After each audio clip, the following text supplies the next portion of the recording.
안녕하십니까. 춘천에서 전해드리겠습니다. 오늘 강원도 코로나19 확진자 수가 40명을 넘었습니다. 오늘 춘천과 양구에선 수도권 확진자와 접촉한 3명이 확진됐습니다. 특히 강릉 15명을 비롯해 동해와 속초 등 동해안에서만 28명의 확진자가 나왔습니다. 또 원주와 평창 영월에서도 10명이 확진돼 도내 총 확진자 수는 10개 시군 41명으로 집계됐습니다.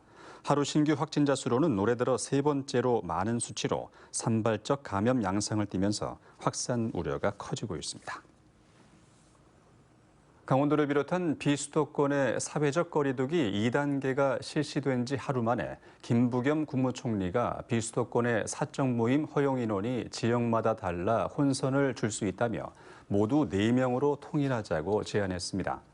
또 풍선 효과 우려로 비수도권도 수도권처럼 오후 6시 이후에 모임 인원을 추가 제한하는 조치가 필요하다고 말했습니다. 이에 대해서 강원도는 지자체별로 협의를 거쳐 결정하겠다고 밝혔습니다.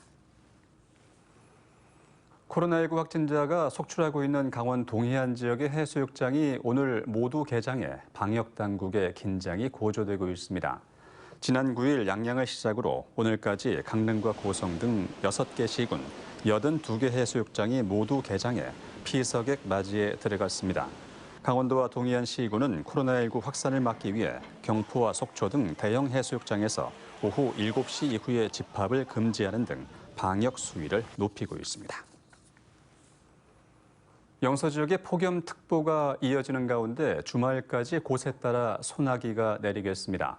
오늘 낮 최고 기온은 화천이 36.4도로 강원도에서 가장 높았고 홍천 35.7도, 양구 35.1, 춘천 34.9, 인제 34.1, 철원 33.7도를 기록했습니다. 기상청은 오늘 밤까지 곳에 따라 시간당 최대 50mm의 강한 소나기가 내리겠다고 예보했습니다. 다음 주에도 최고 기온이 35도 안팎으로 치솟으며 폭염이 계속되겠습니다.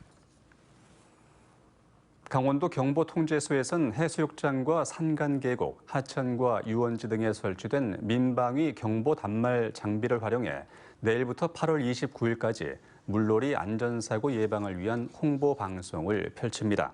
물놀이 사고 예방 홍보 방송은 토요일과 일요일 오후 2시에 실시합니다.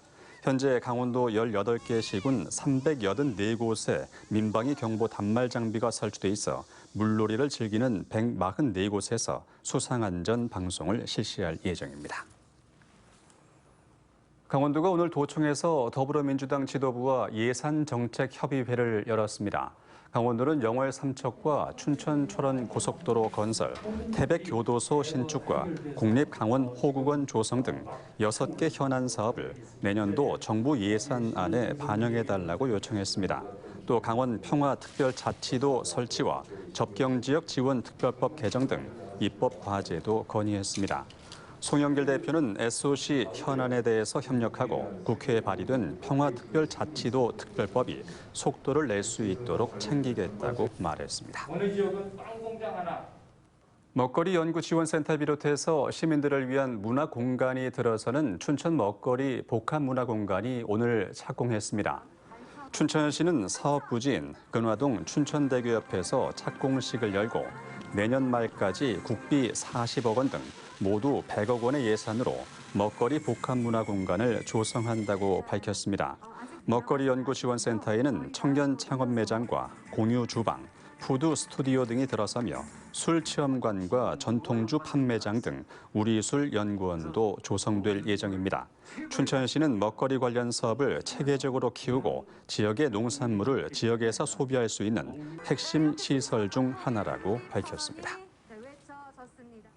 안전속도 5030 전국 시행 이후에 3개월 유예 기간이 지나면서 내일부터 모든 무인 단속 카메라가 본격 단속에 들어갑니다. 특히 시범 운영 중이던 강원도 어린이 보호구역 무인 단속 장비 100여 대도 본격 단속에 들어갈 예정입니다. 강원경찰청은 지난 3개월간 단속 결과 어린이 보호구역 카메라 1대당 16대의 위반 차량이 적발돼서 계도했다고 밝혔습니다. 지금까지 춘천이었습니다.